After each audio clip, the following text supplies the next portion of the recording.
Assalamualaikum warahmatullahi wabarakatuh. Halo, berjumpa lagi dengan saya Ibu Erni Komarasari dalam pelajaran Sejarah Indonesia kelas 11 ya, semester 1. Kita akan mempelajari tentang kolonialisme dan imperialisme barat di Indonesia. Apa sih kolonialisme dan imperialisme itu? Yaitu untuk kolonialisme artinya adalah sebagai suatu sistem pemukiman atau koloni yang berada di luar negara induk atau penjajah. Nah, untuk imperialisme dapat diartikan sebagai usaha untuk memperluas wilayah suatu negara dengan cara merebut, ya, bisa dengan cara paksa dan menanamkan pengaruhnya di daerah lain. Misalnya kita ingin menanamkan pengaruh sosial. Jadi tempat jajahan kita harus sama, adat kebiasaannya dan lain-lainnya sama dengan negara kita atau negara yang menjajah.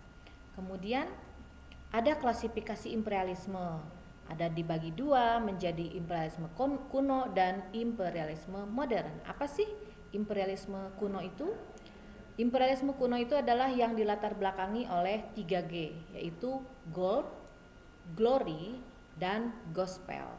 Gold itu mereka mencari uang, ya, mencari harta dengan cara menjajah. Misalnya mereka mencari bahan mentah, seperti tembakau, ya, dan lain-lain, rempah-rempah, itu gold, ya. Kemudian glory itu ingin meluaskan negara jajahan, ya, ingin mempunyai atau menguasai negara yang ada sumber bahan baku untuk untuk dijual, itu ya glory. Nah, untuk gospel mereka itu ingin memberitahukan agama mereka, ya, atau menyebarkan agama mereka. Nah, kemudian ada juga karena munculnya pedagang, ya, pedagang-pedagang perantara di Asia kan banyak, ada di Cina, ada di Batavia dan sebagainya, dan munculnya kota-kota dagang, ya, seperti di Batavia. Kemudian ada juga imperialisme modern. Nah, imperialisme modern itu dipengaruhi oleh industri, ya. Ya, ada. Jadi ketika itu ada revolusi industri yang membuat mereka mempunyai mesin pembuat bahan-bahan. Nah, bahan bakunya itu ngambil dari negara jajahannya. Misalnya membuat pakaian, kain, mereka mencari tempat yang ada kapas, ya, untuk membuat industrinya. Jadi mereka mencari tempat jajahan untuk sumber bahan mentah. Jadi mencari sumber bahan mentah dengan menjajah. Oke, lanjut ke latar belakang timbulnya kolonialisme itu apa sih, ya, dan imperialisme itu ternyata dilatar belakangi oleh perdagangan rempah-rempah. Ketika itu pada zamannya perdagangan rempah-rempah itu sedang marak, ya.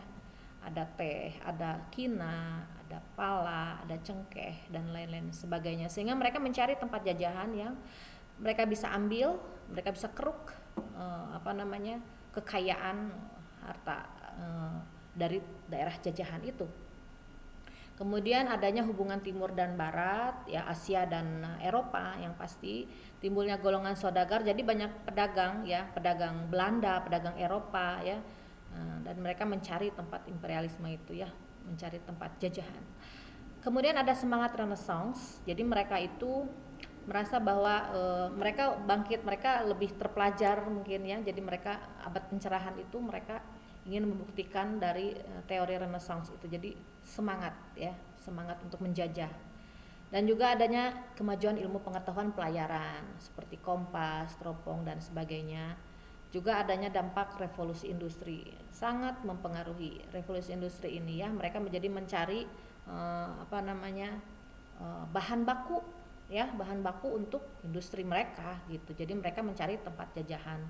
Oke, mungkin sekian dari saya untuk kolonialisme dan imperialisme. Nanti kita lanjut lagi ke bab berikutnya karena masih ada beberapa hal lagi yang harus disampaikan, tapi di video selanjutnya. Mungkin untuk kali ini saya cukupkan sampai di sini. Nanti saya akan kasih tugas, mohon dikerjakan dengan sebaik-baiknya dan tepat waktu, ya, untuk kelas 11 IPA dan IPS.